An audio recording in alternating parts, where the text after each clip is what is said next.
سب سے پہلے تو آپ لوگوں کا شکریہ کہ ہمیں ٹائم دیا ہے اور ہمیں مطلب اپنے رائے کا موقع دیا کہ ہم آپ کو شیئر کریں۔ امید تو بہت ہے کیونکہ وہ ہمارا وزیر اعظم ہے، ان سے ہماری بہت سے امیدیں ہیں، کیونکہ انہوں نے ایک وہ کیا ہے کہ ہم مدینہ کی ریاست بنائیں گے۔ سب سے پہلی بات تو یہ ہے کہ اپنے وزیر اعظم سے ہمارا یہی مطلب ریکویسٹ ہے کہ یہ ہمارا ملک ہے، یہاں پہ دیکھو نا نماز کا ٹائم ہوتا ہے، کوئی بندہ اپنا کاروبار بند نہیں کرتے۔ سعودی عرب میں چلے جائے، ہر ٹائم جو ہے نا وہ اپنے نماز کے ٹائم ان کا کاروبار بند ہوتا ہے۔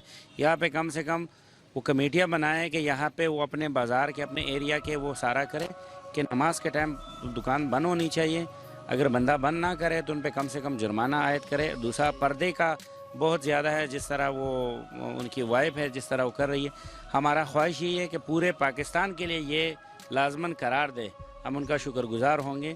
اور یہ میسج ان تک ضرور آپ لوگ پہنچائے کہ ایسا ہونا چاہیے، پردہ جو ہے نا وہ بہت ضروری ہے کم سے کم اس معاشرے میں۔ شکریہ۔ ملیں گے نئی ویڈیو کے ساتھ، سبسکرائب بٹن پر کلک کریں اور بیل کے نشان پر بھی کلک کریں تاکہ ہر ویڈیو آپ کو مل سکے۔ اپنا خیال رکھیے گا۔ اللہ حافظ۔